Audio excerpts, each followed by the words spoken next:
What's up, YouTube? It's Jimbo here, and we have the update for Season 1 that just came out of the dev update, hot off the press from their YouTube video. What we know now is that this video is going to be called the Season of the Malignant. This is going to be the first season of Diablo 4. It's going to be starting on July the 20th. We have a lot of updates coming in with this season. No new class, unfortunately, but we're going to have a whole new quest line. You know, there's going to be bosses, dungeons, something called a Malignant tunnel, and a bunch of enemies dropping their hearts on the ground when you kill them. That's what we found out, and we're going to cover it in here in today's video. The first thing we know about the Season of the Malignant is going to be that we have this NPC named Cormand, and he has figured out a way to deal with the corruption that is spreading across Sanctuary after the death of Lilith. Spoiler alert, sorry about that if you haven't finished the campaign. But yes, Lilith has died at the end of the campaign. Unfortunately, we couldn't side with her and save her. And now there is a corruption spreading across the land. And this guy, Cormand, has figured out how to deal with it, but he needs our help to kill the enemies, as he's unable to do that on his own. Apparently, he did have a team of warriors by his side, but they have all died. And you are the last one left to be able to help him. He will train you on how to capture the Malignant hearts. And this is what's going to be necessary in order to start the seasonal mechanic and start getting these powerful upgrades to conquer these demons.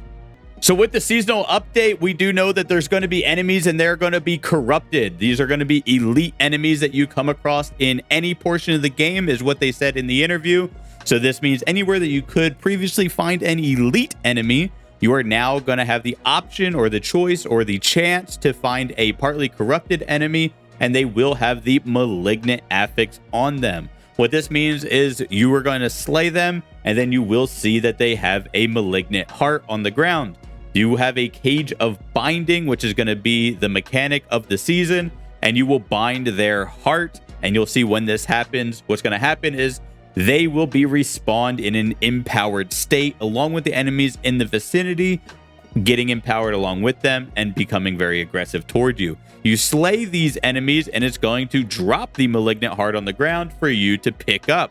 These Malignant hearts are going to be essentially what legendary gems were from Diablo 3. They're going to have special powers associated with them that you can't get anywhere else. And what's going to happen is you put those in your jewelry sockets, which are now going to be changed to having regular socket types into having infested sockets of multiple different colors. We know that there's over 30 different Malignant powers and 4 different categories that they fall into. So 4 different socket colors in your jewelry, and you will need to match the socket color to the Malignant power that you're trying to socket in it. So if your Malignant power is on a red heart, you will need a red socket on your gear, which does mean there will be more grind added into getting the itemization into the game, which I personally don't think is a bad thing. And I think it'll add a little more time in setting up your character.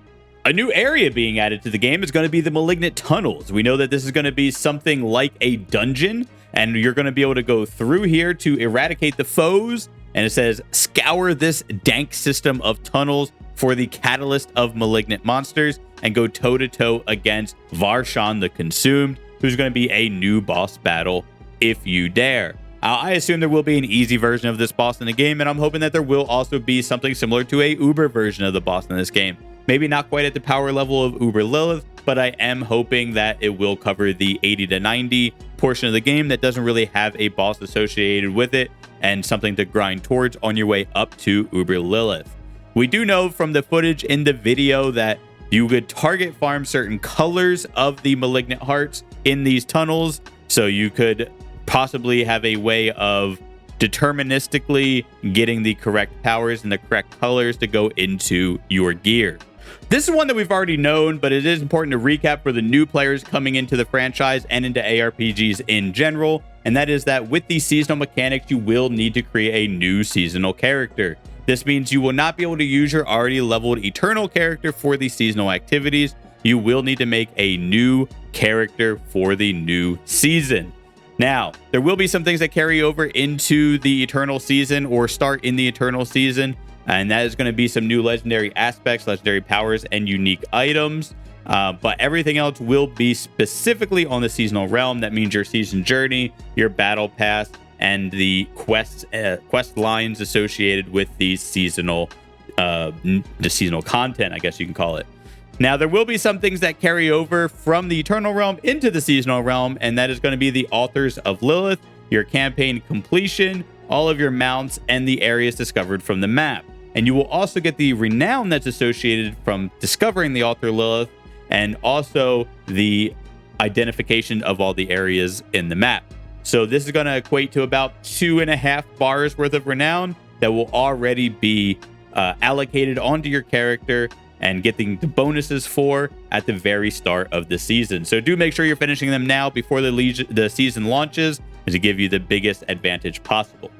The season journey is nothing new for Diablo players. The season journey is just a series of quests to complete, and these will happen very naturally over just playing the game, and you can target farm them if you would like to. So what you're going to do is just go through all these different quests, like collect the Malignant Heart, collect Gallow Wine, complete any dungeon found on the map, so on and so forth. And when you've completed enough of these things, you'll be able to move on to the next chapter. And we can see what some of the rewards are here now. Under chapter rewards, it looks like there is some favor, which is the currency used to progress the battle pass, cash, and some legendary powers. They did hover over these legendary powers, a couple of them, and they did seem like they're going to be new powers being added to the game. So that is very exciting there. One thing that's important, I think, to note here is that the battle pass is free and the season journey is free. You do not need to spend any money on these things, and you will not gain any power by spending money on these things. The only thing that is paid in the battle pass, so far as we know, is going to be cosmetic items. You will not get any power from spending money on the battle pass. Please, I just want to make sure everybody's aware of that. There is no pay to win in this battle pass if Blizzard is true to their word. Now, the battle pass is going to have multiple tiers, and it's going to have a bunch of things on there that you'll be able to use, such as the smoldering ashes. These are going to be used to unlock special powers.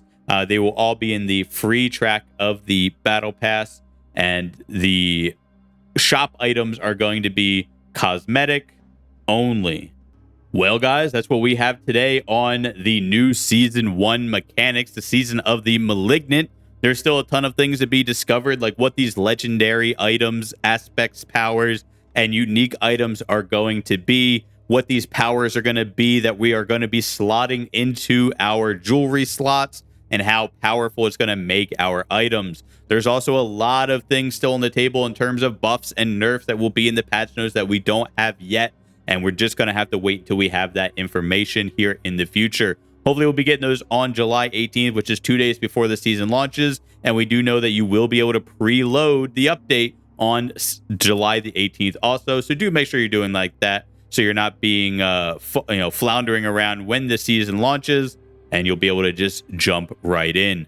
More updates to come from us, guys. Remember to like the video if you like to see Diablo content, and subscribe to the channel if you like to see my Diablo content. And we will see you later. Adios, muchachos.